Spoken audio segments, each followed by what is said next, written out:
राधे राधे दोस्तों, आज हम आपको सुनाएंगे 3 अंधे दोस्तों की कहानी। अगर आप हमारे चैनल पर नए हैं तो प्लीज़ हमारे चैनल को सब्सक्राइब करें, वीडियो को लाइक करें और शेयर करें। रतनपुरी नाम का एक गांव था जहां पर 3 दोस्त रहा करते थे। तीनों दोस्तों में बड़ा गहरा प्यार था। उनकी दोस्ती की मिसाल दी जाती थी। उनमें से एक दोस्त जिसका नाम रुस्तम था, वह घोड़ों का व्यापारी था और दूर दूर के देशों से बढ़िया किस्म के घोड़े खरीदता और फिर उन्हें ऐसी जगहों पर बेचता था जहां घोड़ों की कमी होती थी। रुस्तम के पास हमेशा 25-30 ऊंची नस्ल के घोड़े बंधे रहते थे और उसके पास एक बहुत बड़ा अस्तबल भी था। अब रुस्तम के पास घोड़ों की देखभाल के लिए कई नौकर चाकर भी थे। उनमें से जो दूसरा दोस्त था वह एक जौहरी था। उसका नाम रतन सेन था। वह हीरे जवाहरात और मोतियों का बहुत ही बड़ा व्यापारी था। उसे भी अपने कारोबार के सिलसिले में कई बार जो देशों की यात्रा पर जाना पड़ता था। रतन सेन के पास धन माल की कोई कमी नहीं थी। उसके घर में भी नौकरों की एक पूरी फौज रहा करती थी। और तीसरे दोस्त का नाम था रामधन। वह एक किसान था, साथ के ही साथ वह गांव का मुखिया भी था और वह अक्सर गांव के लोगों के जो झगड़े सुलझाने का काम किया करता था। रामधन के पास लोग आया करते थे अपने झगड़े सुलझवाने के लिए, इसलिए पूरे गांव में रामधन की बहुत ही इज्जत थी। ये तीनों दोस्त वैसे तो अपने अपने कामों में व्यस्त रहते थे, पर जब भी उन्हें समय मिलता वे एक दूसरे से मिलते जुलते रहते थे। एक दिन की बात है, रामधन के घर पर तीनों दोस्तों की मुलाकात हुई तो रामधन अपने बाकी के दोनों दोस्तों से कहने लगा, दोस्तों, अगले महीने से कार्तिक मास शुरू होने वाला है और मैं तो यह चाहता हूँ कि इस पवित्र महीने में हमें तीर्थ यात्रा के लिए जाना चाहिए, क्योंकि धन कमाते कमाते तो हमारी सारी जिंदगी निकल जाएगी और हमें कुछ भी समय भगवान की भक्ति के लिए नहीं मिलेगा। इसलिए हमें भगवान की भक्ति के लिए और तीर्थ यात्रा के लिए भी समय निकालना चाहिए ताकि हमारा परलोक सुधर सके। तब तुम लोगों को इस बारे में क्या ख्याल है? जो व्यापारी जौहरी था रतन सेन कहने लगा, भाई रामनाथ, मुझे तो तुम्हारी बात बिल्कुल सही लगती है। सच पूछो तो पैसा कमाते कमाते अब मैं भी थक चुका हूँ और कुछ समय भगवान की भक्ति में गुजारना चाहता हूँ। फिर जो घोड़ों का व्यापारी था रुस्तम, वह कहने लगा, तो आज से 3 दिन के बाद हम तीनों तीर्थ यात्रा के लिए निकल जाएंगे। तब वह कहने लगा, रामधन, मेरा ख्याल है इन 3 दिनों में हम अपने सभी जरूरी काम निपटा लेंगे। और इस तरह से तीनों दोस्तों ने फैसला कर लिया कि वो तीर्थ यात्रा के लिए जाएंगे। इन 3 दिनों में तीनों दोस्तों ने अपने सभी जरूरी काम निपटा दिए और वो एक साथ तीर्थ यात्रा पर जाने के लिए इकट्ठा हुए। अब उनकी यात्रा शुरू हुई। 3-4 दिन के बाद उन्होंने एक नगर में जो प्रवेश किया और सराय में, जो नगर के पास में एक सराय थी, उसमें पड़ाव डाला, क्योंकि वो यात्रा करते करते काफी थक चुके थे। अब आराम करना चाहते थे, लेकिन शायद दुर्भाग्य उनका पीछा कर रहा था। तभी उनके साथ एक दुर्घटना हो गई। हुआ यह कि जिस सराय में वो तीनों मित्र रुके थे, रात के समय उसमें आग लग गई और जैसे तैसे उन तीनों दोस्तों ने अपनी जान तो बचा ली, लेकिन आग और धुएं के कारण वे तीनों अंधे हो गए। अब वे अपने भाग्य को कोसते हुए अपने अपने घर लौट आए। अब उन तीनों का जीवन बहुत ही कठिन हो चुका था। उन्हें अपने हर काम के लिए अब दूसरों पर निर्भर रहना पड़ता था। दूसरी तरफ उनकी आमदनी भी अब बंद हो चुकी थी, क्योंकि अंधा होने के कारण अब वह किसी भी तरह के व्यापार को करने के काबिल नहीं रह गए थे। धीरे धीरे समय बीतने लगा और उनके पास जो धन जमा था वह भी अब खर्च होने लगा। और एक समय वह भी आ गया जब उन तीनों की आर्थिक स्थिति बहुत ज्यादा खराब हो गई। उनकी बचत का जो भी धन इकट्ठा था वह सब उनके कामों में खर्च हो गया था। परंतु तीनों दोस्तों में की दोस्ती में अभी भी कोई कमी नहीं आई थी। उनकी दोस्ती पर कोई असर नहीं पड़ा था। बस यूं समझ लीजिए वे तीनों अब एक दूसरे का सहारा था। एक दिन जब तीनों दोस्त बैठे हुए थे तभी जो तीसरा दोस्त रामधन कहने लगा, दोस्तों, यह हमारा दुर्भाग्य है कि हम तीनों दोस्तों की आंखें चली गईं। अब तो हालत यह हो गई है कि घर में खाने के भी लाले हो गए हैं और इस अंधेपन के कारण ना तो हम कोई काम कर सकते हैं और ना ही कोई व्यापार कर सकते हैं। जो हमारी जमा पूंजी हमारे पास थी अब तो वह भी खत्म हो चुकी है। मुझे तो बहुत ही चिंता होने लगी है कि आगे का हमारा भविष्य कैसा होगा, हमारा जीवन किस प्रकार कटेगा, किस प्रकार बिताएंगे हम अपना जीवन। तभी जो रुस्तम, जो अंधों का व्यापारी था, कहने लगा, दोस्तों, जो होना था वह तो अब हो गया। अब हमारी आंखें तो वापस आने से रही, पर आने वाली जिंदगी हम कैसे गुजारेंगे, इसके लिए मेरे पास एक उपाय है। क्योंकि अंधा होने से पहले मैं घोड़ों का व्यापार करता था और अक्सर ही अपने घोड़ों को बेचने के लिए दूर दूर के देशों में जाया करता था और उन देशों के राजाओं के साथ मेरा उठना बैठना और जान पहचान थी। कई देशों के राजा तो मेरी बहुत ही ज्यादा इज्जत करते थे। ऐसे ही जो एक वीरापुर के राजा थे, वीरसेन, जो मेरे बहुत ही अच्छे दोस्त बन गए थे। मुझे लगता है हम तीनों को एक बार उस राजा से जाकर मिलना चाहिए। हम तीनों अंधों की वह राजा जरूर सहायता कर सकते हैं। रामधन कहने लगा, भाई रुस्तम, भला एक राजा के दरबार में हम तीनों अंधों का क्या काम होगा? राजा वीर सिंह हम तीनों की सहायता क्यों करेंगे? तब जो रतन सेन था, जो हीरों का व्यापारी था, यानी जोहोरी था, वह कहने लगा, लेकिन फिर भी हमें राजा वीर सिंह के पास जाकर उनसे मिलना चाहिए, क्योंकि अब हमारे पास कोई दूसरा चारा भी तो नहीं है। यही सोचकर वे तीनों लोग जो राजा से मिलने के लिए वीरापुर चले गए। वीरापुर में जो अब रुस्तम की बड़ी अच्छी तरह से जान पहचान थी, वहां के लोग उसे अच्छे से पहचानते थे। कई बार उसने रुस्तम से अच्छी नस्ल के घोड़े खरीदे थे वहां के राजा ने। जब वह राजा के सामने पहुंचा तो राजा ने तुरंत रुस्तम को पहचान लिया। रुस्तम ने वीर सिंह को अपनी सारी व्यथा सुनाई कि किस तरह से वह एक दुर्घटना के कारण अंधा हो गया है और अब वह सहायता के लिए राजा के दरबार में आया है।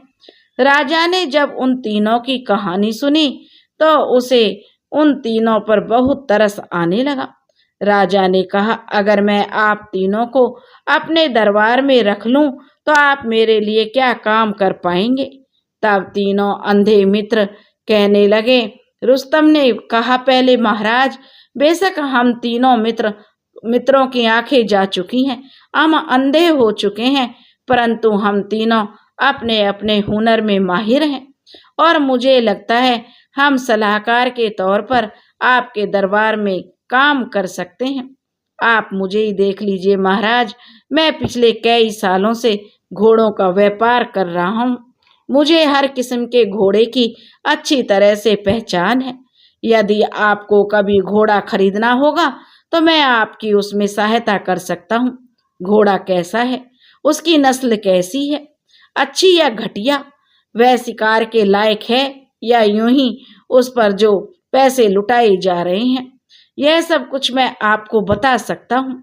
राजा ने कहा, अगर ऐसी बात है रुस्तम तो ठीक है, मैं तुम्हें अपने दरबार में जगह दे सकता हूँ। इसके बाद जो रतन सेन आगे बढ़ा और कहने लगा, महाराज, अंधा होने से पहले मैंने कई सालों तक जोहरी का काम किया है और मैं हर तरह के हीरे जवाहरात और मोतियों की परख कर सकता हूँ। हाथों से छू कर ही बता सकता हूँ कि कोई हीरा असली है या नकली। राजा ने कहा, ठीक है रतन सेन, अगर तुम में यह खास बात है तो हम तुम्हें अपने दरबार में जगह दे देते हैं। इसके बाद तीसरा दोस्त यानी रामधन आगे आया और कहने लगा, महाराज, मेरा नाम रामधन है। मैं ना तो घोड़ों का व्यापारी हूँ और ना ही मुझसे हीरे मोती परखने आते हैं। मेरे अंदर इतनी योग्यता नहीं है। परंतु महाराज, मैं अपने गांव में मुखिया था और लोगों के झगड़े सुलझाने और उनकी समस्याओं को दूर करने की कला मुझ में है और इस तरह से कई मुकदमों का फैसला करने के बाद मुझ में इतनी काबिलियत आ गई है कि मैं इंसानों को परख कर बता सकता हूँ कि यह कैसा है। अंधा होने के बावजूद भी मैं किसी भी औरत या मर्द के जो व्यवहार को बता सकता हूँ कि वह कैसा इंसान है, उसकी कैसी फितरत है, उसको परखना मेरी खासियत है। राजा ने कहा, ठीक है रामधन, हमें भी तुम जैसे इंसान की बहुत ज्यादा आवश्यकता है। इसके बाद राजा ने अपने मंत्री को आदेश दिया कि इन तीनों के लिए आप महल के मेहमान खाने में रुकने की व्यवस्था कर दीजिए। ये तीनों आज से हमारे महल में ही रहेंगे। जब भी हमें इनकी आवश्यकता होगी हम इन्हें तुरंत दरबार में बुला लिया करेंगे। इस तरह से अब वह तीनों अंधे मित्र राजा के महल में सलाहकार के तौर पर रहने लगे। एक दिन ऐसा हुआ कि एक घोड़ों का व्यापारी राजा के महल में बहुत ही ऊंची नस्ल का घोड़ा बेचने के लिए आया। उस सौदागर ने जब राजा को वह घोड़ा दिखाया तो घोड़े की तारीफ करते हुए वह सौदागर कहने लगा, महाराज, यह अरब देश का अरबी घोड़ा है। इसके मुकाबले का दूसरा घोड़ा पूरी दुनिया में कहीं नहीं है। इसकी रफ्तार ऐसी है मानो बिजलियां कड़क रही हैं। आप चाहे तो इसे शिकार पर भी ले जा सकते हैं या युद्ध के मैदान में उतार सकते हैं।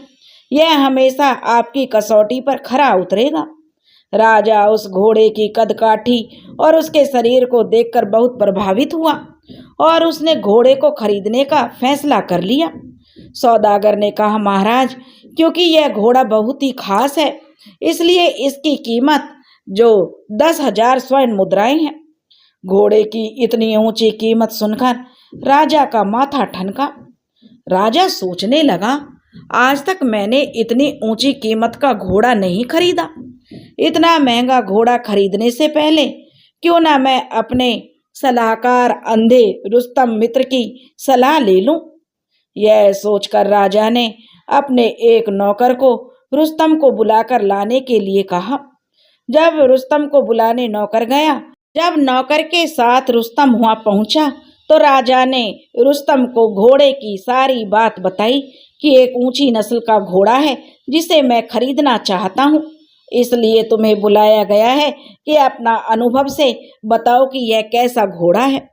राजा की बात सुनकर रुस्तम ने घोड़े को हाथों से टटोल टटोल कर देखा। कुछ देर तक वह घोड़े को टटोलने के बाद बोला, महाराज, मेरा अनुभव यह कहता है कि यह घोड़ा बिल्कुल बेकार है और आप जैसे राजा के काबिल तो यह बिल्कुल भी नहीं है। यह सुनकर घोड़े के सौदागर को बहुत ही गुस्सा आया क्योंकि उसका बना बनाया काम बिगड़ रहा था। उसने गुस्से में राजा से कहा, हजूर, यह तो एक अंधा आदमी है। घोड़े के बारे में यह भला कैसे बता सकता है? यह कैसे इसकी पहचान कर सकता है? अब इसे घोड़े के बारे में भला क्या पता? और तब रुस्तम जो चुपचाप उसकी बातें सुन रहा था, और इसको पहचान नहीं है महाराज, यह तो अंधा है।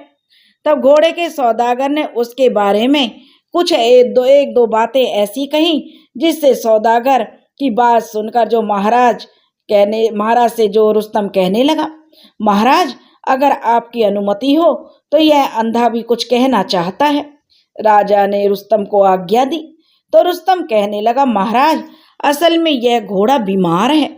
इसे खिला पिलाकर इस काबिल बना दिया गया है कि दूर से देखने पर यह अच्छा लगे, मगर मुझे पूरा यकीन है आज तक इस पर किसी ने सवारी नहीं की होगी।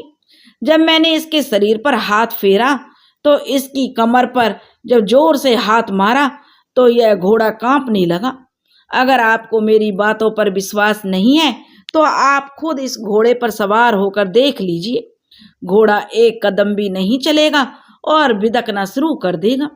रुस्तम की बात सुनकर राजा ने फौरन अपने एक सिपाही को घोड़े की सवारी करने का हुक्म दिया। उस सिपाही के घोड़े पर बैठते ही घोड़ा बुरी तरह से बिदकने लगा।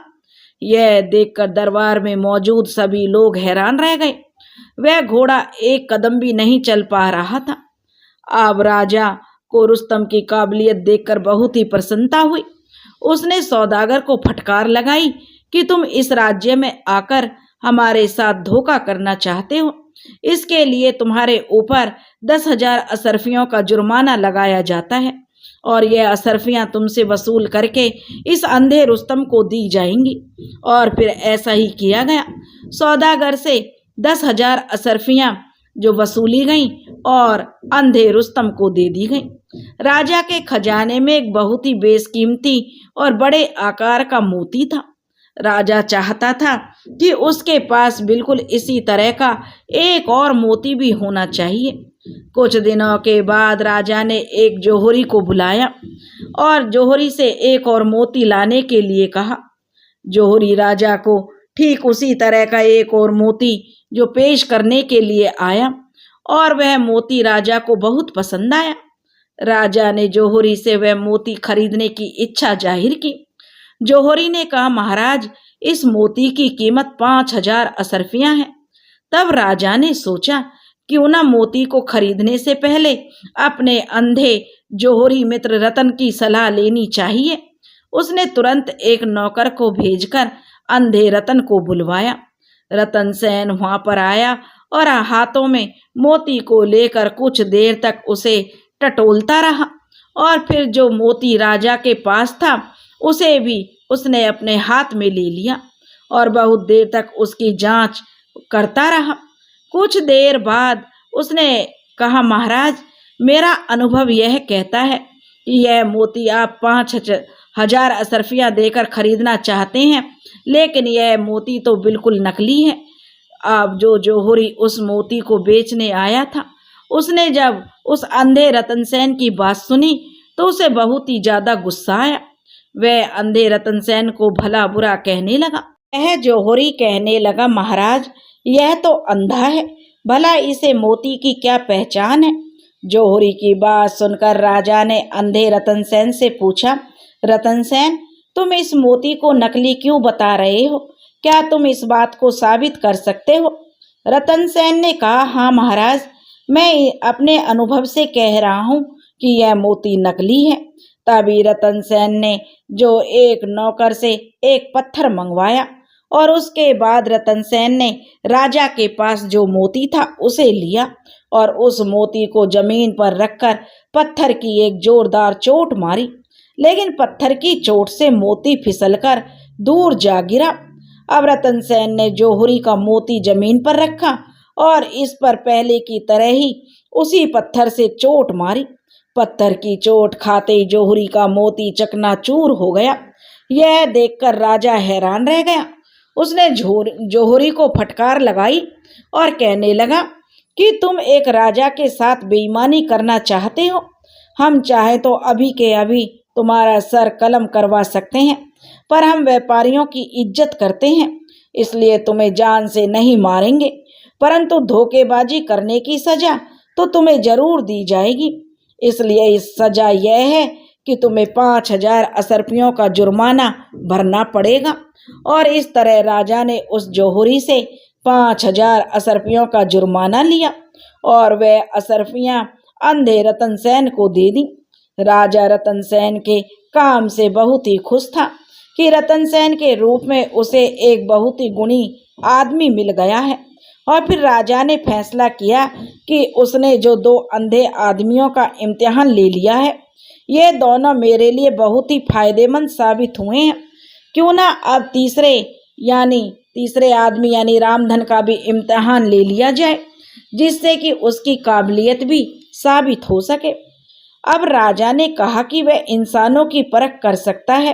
रामधन ने राजा से कहा था, किसी भी औरत या मर्द के बारे में वह बता सकता है, तो क्यों ना मैं उस रामधन से अपनी रानी के बारे में कुछ पता करूं। यह सोचकर राजा ने रामधन को अकेले में अपने पास बुलाया और कहने लगा, रामधन, हम तुम्हारी भी परीक्षा लेना चाहते हैं। तुमने कहा था तुम किसी भी स्त्री या पुरुष के व्यवहार के बारे में बता सकते हो। मैं चाहता हूँ रामधन, तुम मेरी पत्नी यानी महारानी के बारे में हमें कुछ बताओ। रामधन फौरन इसके लिए तैयार हो गया और कहने लगा, ठीक है महाराज, मैं आपकी रानी के बारे में अवश्य आपको बताऊंगा। इसके लिए उन्हें यहाँ पर बुलाना होगा। राजा ने तुरंत एक दासी को आदेश दिया कि जाओ महारानी को बुला कर लाओ। दासी दौड़ती हुई रानी के कमरे में गई और रानी को राजा के बुलाने का जो आदेश सुनाया। रानी ने दासी से कहलवा दिया कि जाओ, अभी मैं हाथ मुंह धो रही हूँ। तब रानी ने जो जाने से इनकार कर दिया और तब दासी दोबारा से आई कि रानी साहिबा, आपको महाराज बुला रहे हैं। तब रानी ने फिर से जवाब दिया कि मैं अभी श्रृंगार कर रही हूँ। दासी फिर वापस चली गई। तीसरी बार जब दासी रानी के पास पहुंची तब वह कहने लगी कि मैं अभी कपड़े बदल रही हूँ। दासी फिर राजा के पास जाकर रानी की बात बता देती है। उसके बाद दासी को फिर राजा जो रानी को बुलाने के लिए भेजता है। तो जब दासी दौड़ी दौड़ी फिर से रानी को बुलाने के लिए आई तो दासी ने फिर कहलवा दिया कि अभी मैं बाल बना रही हूँ। दासी जितनी भी बार रानी के कमरे में गई तो रानी ने कुछ ना बहाना बनाकर उसे वापस भेज दिया और अंधे रामधन के सामने आने से वह घबराती रही। इतना सब कुछ हो जाने के बाद रामधन ने राजा को अपना अनुभव बताते हुए कहा, महाराज, आपकी रानी के ऐसे बर्ताव से मुझे यह शक हो रहा है कि वह किसी अच्छे खानदान की नहीं है। मुझे लगता है महाराज, यह पहले किसी और राजा के यहाँ पर दासी रह चुकी है। राजा ने पूछा कि तुम इतने यकीन से कैसे कह सकते हो रामधन? रामधन कहने लगा, हजूर, मैं एक अंधा हूँ। भला मेरे सामने रानी को श्रृंगार करके ठाट बाट से आने की क्या जरूरत है? वह तो हर बार बहाने बनाती रही।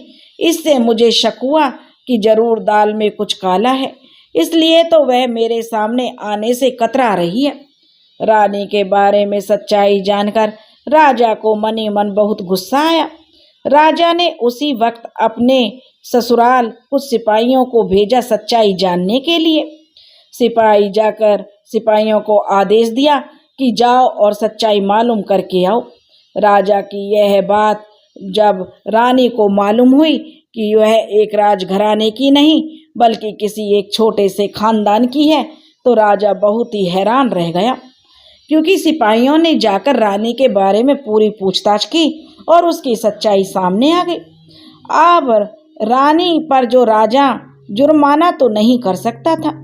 राजा ने अंधे रामधन को इस बात के लिए 5000 असरफियां अपनी तरफ से इनाम दे दी। और 2 दिन के बाद राजा ने फिर से एक बार रामधन को अपने पास बुलाया और राजा कहने लगा, रामधन, क्या तुम हमारे मंत्री के बारे में कुछ बता सकते हो?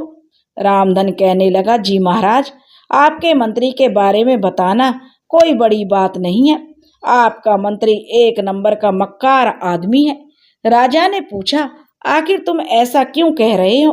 तब रामधन कहने लगा, महाराज, आपकी पत्नी के बारे में मैंने जो राज आपको बताया था वह इस पूरे महल में आपको और आपके मंत्री को ही मालूम है कि रानी एक छोटे खानदान से है, लेकिन अब यह खबर पूरे नगर में फैल चुकी है।